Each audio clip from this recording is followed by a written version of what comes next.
I've been through a lot in my day. I remember when I was about 23, I was dating a 33-year-old man. He was divorced. During that time, of course, I was financially stable. I used to help him pay his mortgage. One day he asked me to come over. I used to come over all the time and clean up his place, wash his dishes. Came over to his place one time, cleaned up the kitchen, cleaned up the dishes, and I found a wine glass that had some lipstick marks on it. And I'm sitting there and I'm washing the dishes. And I realized that it was 2 of everything. 2 cups, 2 plates, 2 forks, 2 knives, pots. And clearly either he had cooked for her the night before or she had cooked for him the night before. And here I was, the one washing the dishes. See, I'm the kind of woman, when I find out men doing some shit, I keep it to myself. I wait until the very last second to see how long you're going to try to play me. And then I get to that last moment and I throw everything that I noticed in his face. See, that's how a woman with class do it. So let me tell you what happened. Let me tell you when pressure bust pipe. One night he asked me to come over to his house. He said he was going to the club and needed for me to stay there until he, came back from the club. Now he must have knew he had me under his thumb, because this was a real bold move right here. I'm in the bed, I'm chilling, I'm relaxing. I wake up, it's about 2, 3. He comes to kiss me on the cheek, back from the club. He says to me, me and my homeboy downstairs smoking a blunt. I want you to stay up here. I'll come up here and get you when we done. Just go back to sleep. So I was like, okay. So I fall asleep, paying no attention. Maybe 30 minutes later, R. Kelly clicks on. And at first, I'm not paying no attention. It's R. Kelly. I'm not thinking about it. I'm just thinking this is music. I'm not realizing there's R. Kelly playing. So the slow music is playing, 12 plays playing. And something in me was like, it's some gay ass shit if 2 men are downstairs smoking a blunt listening to R. Kelly. That's some gay ass shit. So I get up, tiptoe down the stairs, and this man is fucking some chick he done brought home from the club on the couch. So I'm standing there and I'm looking. And I'm trying to make sure, I'm taking it all in. I'm trying to make sure that I'm seeing exactly what I'm seeing. So I say, okay. I don't say nothing. I turn around and go back upstairs. But I made sure that when I heard him about to leave, that I got up and I looked out the window. I looked out the window. And I seen her walking away. Wait till he come up there. Act like nothing wrong when he come up there.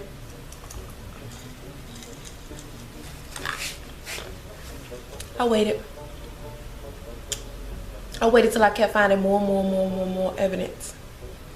So then one day he was talking to me about his ex-wife and how he was getting sick and tired of her. So he was doing all of these crazy things to her to just piss her off. And he was just telling me all these horrible things he was doing to her to just try to make her life miserable.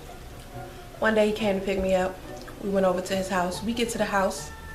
It smells like dead person. I mean, it smells like nasty, dead, just person, like all in his house, like everywhere. I'm like, why does it smell like that? Like, what is that smell? He said, I don't know. It started smelling like that 3 days ago, and each day gets worse and worse and worse. So I started looking around, trying to figure out what's that smell. And I get to one part of the house. I realize as I'm stomping my foot that part of the house is hollow. So I'm like, what's under here? So he goes outside and looks under the house. His wife done stuck some fish, like fish she went to go to the grocery store, under the house with a note naming herself as the culprit. I'm like, ow. So I just started fading to black slowly. And one day he asked me for some money, which was normal because he asked me for money all the time. And finally, I just said, you know what? I ain't giving you shit. And you want to know why? And I just started naming off all of the women that he had slept with, how many times I had caught him, and he couldn't even say nothing. He was so stuck. He was just like, he was stuck. What could he say? I knew things about them that only he would know because he had been around them, but what he wasn't doing was cleaning up after these chicks. So fellas, if you're gonna cheat, Do it better than a woman would do. See, women cheat, but see, women know how to keep that shit smooth. We not sloppy with it. We just know. We know how to keep our shit separate. For example, we gonna be cheating on our man, right? And I don't encourage any woman to cheat on a man, but if a woman's gonna cheat on her man, she's not gonna bring that shit into her home. You know what I'm saying? She's gonna be fucking this nigga at his house and just leave it at that. She's not gonna be bringing him into her house. She's smart. She's not gonna be saving this nigga number. Just a whole bunch of shit she ain't gonna be doing. She ain't gonna be seen in public with him. She ain't gonna be not using protection if it's for recreational fun. See, if a woman cheats on you and she falling in love with somebody else, that normally has something to do with the man that she's in a real relationship with. It's something that he's not doing. See, men, when they cheat, normally it's out of greed. Normally it's because, you know, the pussy was there. They couldn't help it. He was just right there. But when women cheat, it's normally a mental and an emotional thing. So if it's recreational sex for a woman, she's not going to fall in love with some guy. She's not going to be letting him come all up in her crib and have special privileges. It's just not going to go down like that.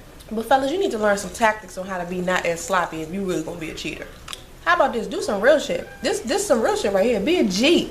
And just be flat out. I'm having sex with more than one woman and I'm not really trying to look for a commitment. Say that. See, men in Atlanta, a lot of sorry men from the South, they like to lie and pretend that they like you and then stab you in the back later and use you for whatever it is that they want from you.